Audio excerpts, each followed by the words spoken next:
Rob, I'm very glad we're talking together with a new Machine Head album Right. because because uh, thankfully this whole pandemic thing is over, at least for now. Let's cross our fingers that it will last forever. And you had during this pandemic, you had to find a guitar player, you had to find a drummer, you had to cancel a very big tour that was going to come to Greece as well. Yes. Well, we And had we had our we had our guitar player. We had a drummer. yeah, but you had a lineup change, very that had happened a few months ago.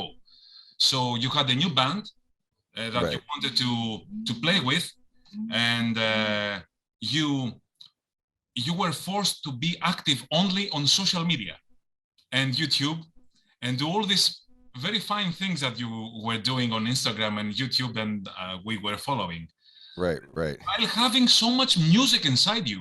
I mean, you got so much music to give to the crowd and get it out of yourself, and you were forced to be there uh, with chains, let's say. Yeah. Right. You know what? I gotta say, I loved it. Like I really loved. Like we had the tour. We got Vogue and Matt in 2019, and then we did the Burn My Eyes tour in mainland Europe, and then we came and did it in the United States, and then we were getting ready to go back to Greece and kind of Eastern Europe, and that's when the pandemic struck.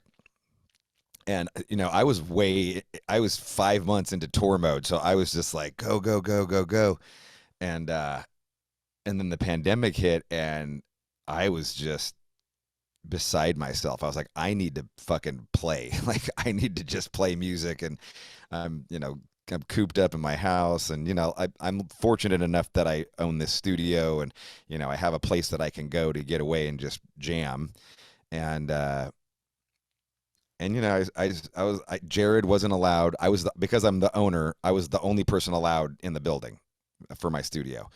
And, and so I would just come down here and I was like, well, I don't have a fucking band, I don't want to play electrically because then that'll be weird, but I guess I could just do like an acoustic show. Like I'll just drink beer and do an acoustic show. And it seemed totally stupid at the time, but I was like, fuck it. Like what the fuck? We're all fucking locked down. Like who cares? And and it just became a thing, like I just started doing it and I really enjoyed it. And the first 8 acoustic happy hours that I did, 'cause I called it acoustic happy hour. So it was just me playing acoustic songs, drinking beer, and for 2 hours, hour or two, and and at first it was pretty bad. Like when I look back, I'm like, whew, because I'm not used to singing. I'm a metal singer. Like I'm not used to singing acoustically and softly, and I don't, I'm definitely not known for my clean voice, and it was really like after a minute I was like, I know I can do this better. I know I don't know what I'm doing wrong. Like I'm doing something wrong with my throat. Like I don't know what that is, but I know I can do this better. I've done it better. Like I've sang, great before.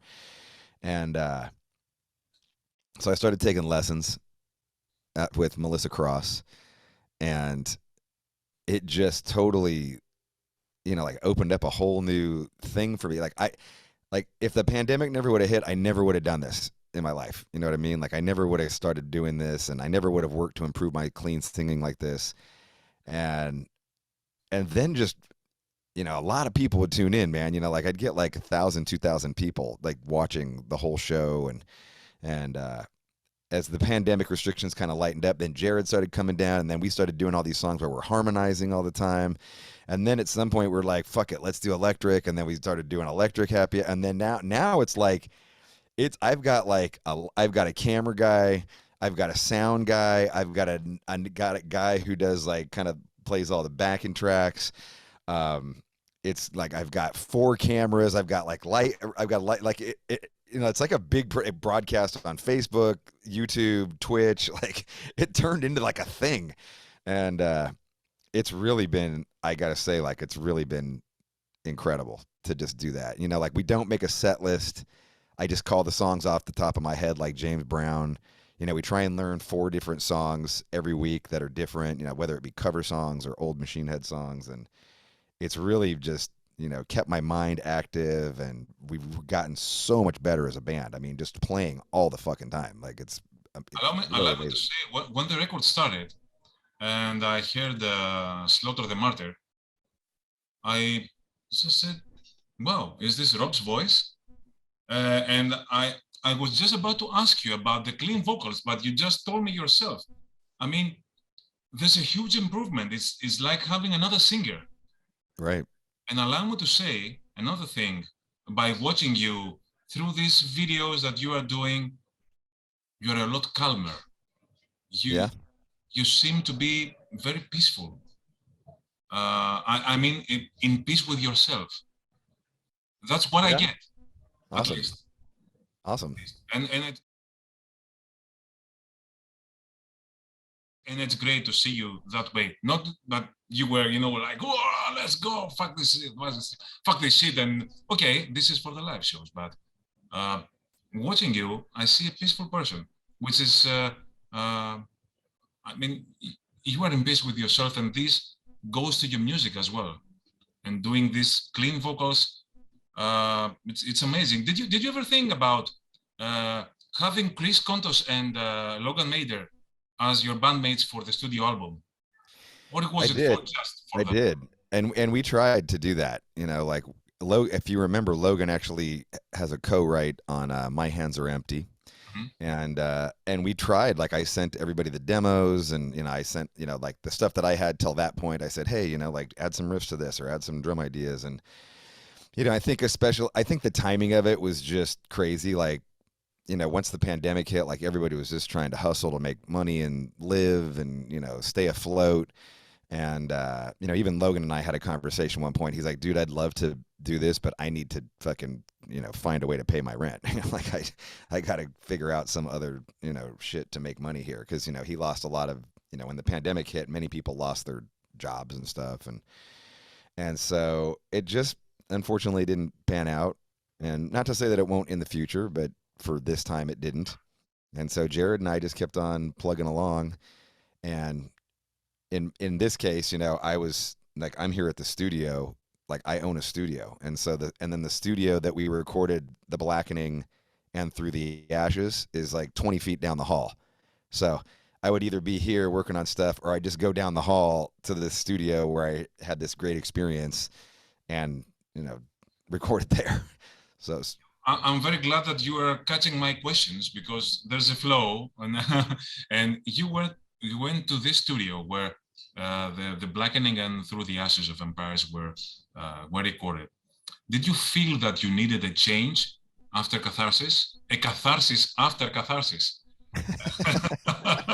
did you feel a bit? you know what I mean, it was just I, it just felt like the right thing to do. Like it just felt good, and it's right here. Like, why would I go anywhere else? It's 20 feet away. Like, like I moved into this place in 2020 at the end of 2019 or the middle of 2019. So it just felt so natural to do that. How do you stand for the Catharsis album right now? Do you think it was the right thing to do back then? Do you like this album now? Do you listen to this album now? I, I don't listen to any of our records. Like not for nothing. I don't listen to any of our records. And I like all of our records. I'm proud of all of our records. I'm proud of the 9 records I put out with Machine Head over the last 30 years. I'm proud of the 3 records I put out with Violence. I'm proud of the Forbidden Evil record that I put out before I was in Violence. Now I'm proud of the Roadrunner United stuff that I've done, and I'm really, really proud of the new record that I have coming up of Kingdom and Crown. And that's just the way I look at it. And I don't really listen to any of the old music that I did ever. I just kind of do it, and it's a snapshot of where the band was at the time, and then you move on. Yeah. Okay. That's natural. for a musician to say that's our job to review and have be critical about your job. But every album is just a snapshot, as you said, of where you are right there, right at that particular time. And I watched the making of videos for the album that you made, and noticed that although Matt Alston is credited as your drummer, the drums for the album were recorded by Naveen Coppervice from Yes. Animals as Leaders. Why did this happen? At the end of when the pandemic hit, Matt's work visa expired. Matt lives overseas, and his work visa expired, and there was just no way. I mean, he couldn't. The pandemic would have made any kind of long distance, even before the pandemic, long distance relationship like that would have been hard with recording. But the pandemic made it very hard. No one could fly. Naveen lives here in the Bay Area. And so we had worked with him before Matt was in the band. We had already recorded some tracks with him, and we hit it off. He was a great guy, incredible, phenomenal drummer. And he likes Machine Head, and so we just kind of clicked. And we would have loved to get Matt on there. It just couldn't happen. It would have cost us $30,000 to get a work visa to get him in, and there was just no way to make it happen. And so Naveen being here in the Bay Area, I could just call him up and be like, "Hey, dude, come down and let's jam." And so. Okay, I truly get it. Yeah. During the, for me, I'm kind of old school in the sense that I guess he could have gone in alone, and done it, but. I still believe in jamming. I believe that you got to have humans together in the same room and bounce ideas around and hey, try it like this or do that or what, that's where the magic happens. And I still believe that you got to do that, to make something be great. Mm-hmm. During the last couple of years, you released a bunch of singles, either standalone singles or not, or 3-track singles. You started with Do or Die, Circle the Drain, Stop the Bleeding, My Hands Are Empty, and the 3-track single. You also used you used some of them in the album. Okay, was the album ready a lot of time ago, but you saw no reason of releasing it while you couldn't tour, you couldn't promote the album, and all this? That was definitely part of it. My mindset. I love physical product, and we're a big proponent. We've got some amazing physical product for this record, but for me, I love the ability to have just we can put a song out. We can put a song out today. I can record a song today, and I can have it up tonight. I fucking love that. You know what I mean? I love that we can create something and the next day it could be up online for people to listen to on Spotify, Apple, whatever, YouTube, whatever. And, it, and the idea of that to me, it really is how, when I got into thrash metal, I had bootlegs and demos and I had every Exodus song ever released, but way before their album came out. You know what I mean? Years before their album came out, I had so many demos and I for Slayer, everything. I had one of my closest friends was a tape trader, and so there was this whole underground tape trading. It would be a cassette. You'd get a cassette that was the whole album or a bootleg or whatever. And we'd just devour this shit. And, so by the time an album came out, we knew every song on the record, and I, to me, this time is like that again. You have the ability to put this stuff out. And to me, I'm let's put it out. This is how we did it back in the 80s. When I was in Forbidden Evil, that's how you did it. I remember having Rain and Blood by Slayer 3 months before the record was out.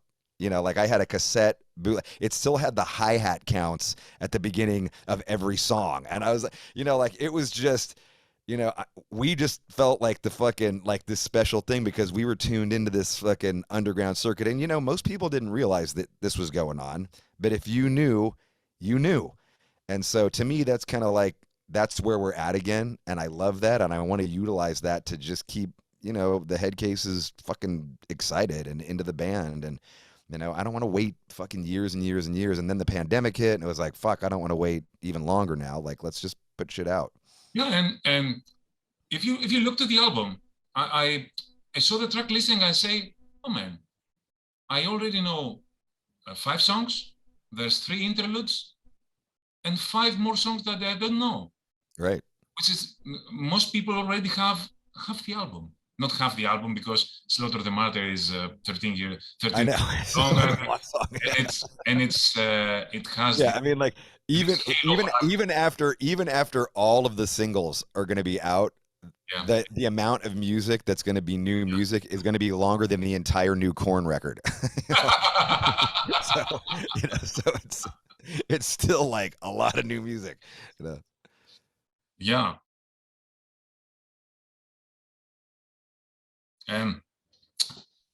I saw you mentioning in the making of videos about Slaughter the Martyr, which you didn't name the song, but you mentioned this epic long song with the long intro. Right.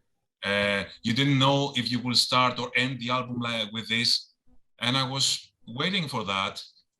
And of course, you made the right choice to open the album with this because. Oh, thank you. Do you feel that starting the album with such a song adds a kind of, it reminds me of Halo. It has this Halo vibe. Okay. It adds this blackening vibe all over the album. And when you listen to the album, you get this vibe and you get stuck with the album. As soon as I heard the song, it caught me, you know, by the throat. Let's stick here. Do not move your ass from the chair.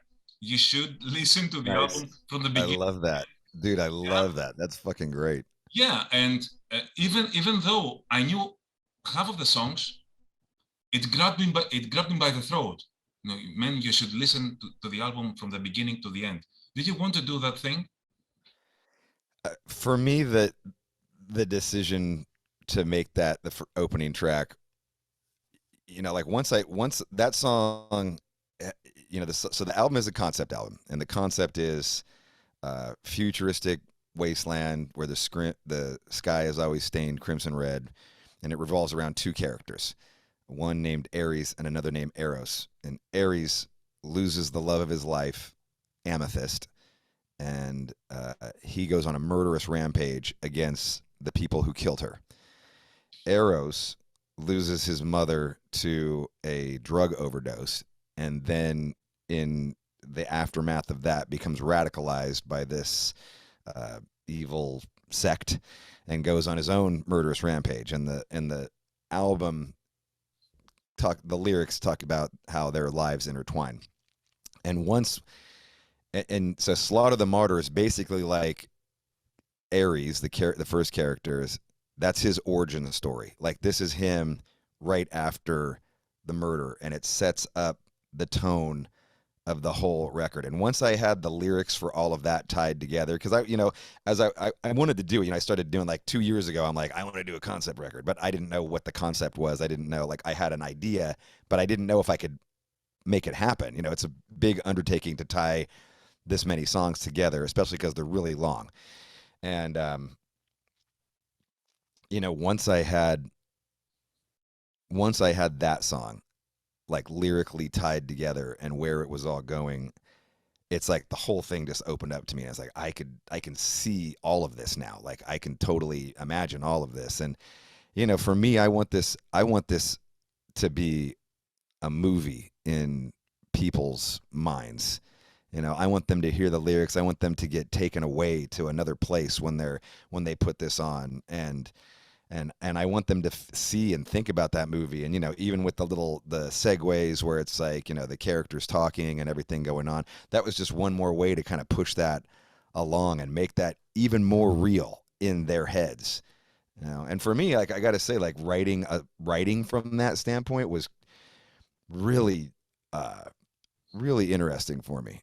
Like I've written my whole life has been about my view of society, or things that happen to me, or the things that I've experienced in my life through the lens of me.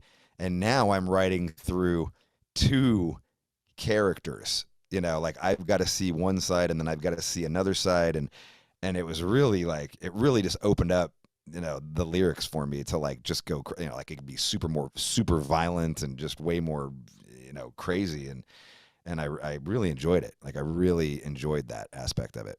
And I think that your kids gave you a hint about the concept of the album. Is that so? Well, kind of, yeah. My kids, both my boys, I got two teenage boys, and they're fucking obsessed with anime. Like totally, like all day, every day. They just read the mangas, and then they're watching the YouTube, and then I was telling them when I first started seeing them do it, because I started out as a Star Wars nerd. I was a total Star Wars nerd forever. Collected all the action figures, all that whole trip. And then I became an anime nerd, like when the first kind of era of anime that came around. And so I was super into Macross and Robotech and, Space Cruiser Yamato. And I would go to the conventions and everything, like as a kid. And then I became a metal nerd. Like I became nothing but like crazy about metal. And then it's somewhere around the 90s, like I just stopped paying attention to anime. Like I didn't not like it, but I just didn't actively seek it out. And then to have my kids kind of come around, nothing to do with me, like they both just got into anime again. And I was like, dude, this shit's sick. Like we'd sit there and watch it, and I was like, let's watch. Like I can watch. Like let's watch it together. Like I'll watch this with you. This is fucking awesome. And so we got totally into this show called Attack on Titan, and the thing that was really, the record isn't about Attack on Titan. Like I don't want people to get confused by that, but it was inspired by it in the sense that in this particular anime series, there is no good or bad guy. Both sides believe that they're doing the right thing, but they're both fighting each other and evil and committing atrocities. And that concept really, really struck me, and really like that's what I got inspiration from for this. Can you tell me something general before we end with we have a thing about 5 or 6 minutes. What do you think about the music industry and then the way it works right now? Which is the aspect that is more difficult for you to get used to?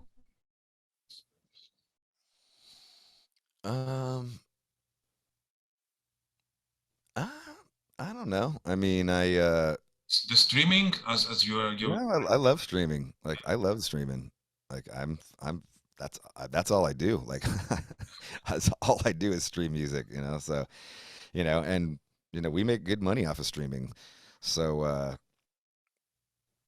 I think for me, I think the hardest thing about music now is just that there's so many bands. Like there's like 60,000 new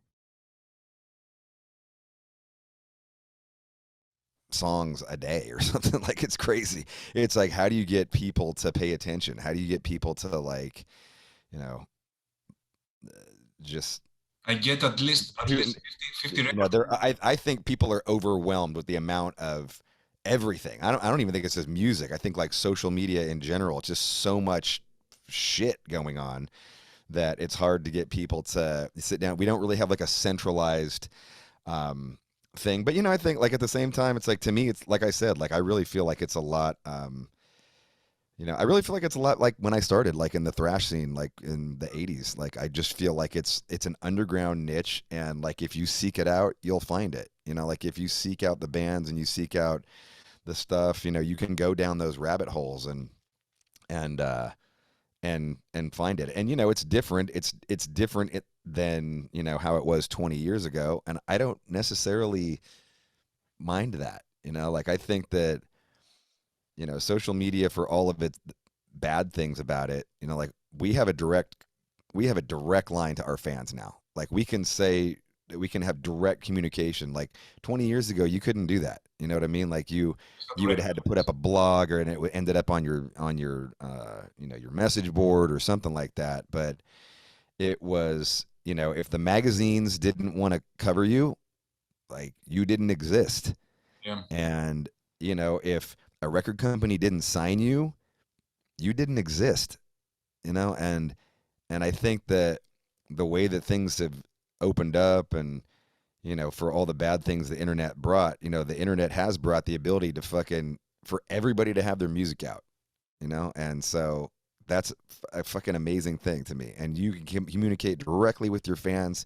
You don't need a magazine. You don't need a radio. You don't need you can connect a deep connection.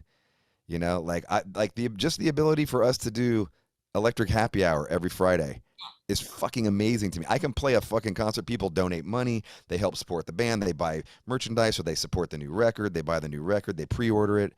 And dude, it's fucking amazing. Like it's incredible to me that we could do that. Like it's it's like a dream come true. Yeah, I think then if you look at the pandemic in a positive way, it has helped the musicians do a few more things that they didn't have the time to think about them, because Right. they were obsessed with putting out a record, go on tour, put out a record, and go on tour, and you didn't have the time to do different things and Right. even think about them. Let me give a shout out. The artist who drew the album cover is Greek. His name is Seth Siro Anton, and he plays in the band Septic Flesh. My friend Spiros. And I got to give a huge shout out to him. He's an amazing artist, incredible talent, and it was really a incredible pleasure to work with him. He was funny and cool and very easy, and very meticulous, and it was a huge honor. And then they're a fucking awesome band. Septic Flesh is a sick band. So I got to give a shout out to him, especially here in Greek Magazine. Thank you very much. Wish you the Yeah, you're welcome. Yeah, thank you, man. That was awesome. I'm Take it easy, dude. positive about the album, and hope to see you again in Greece. Thank you. Have a good day. Thank you very much. Bye bye.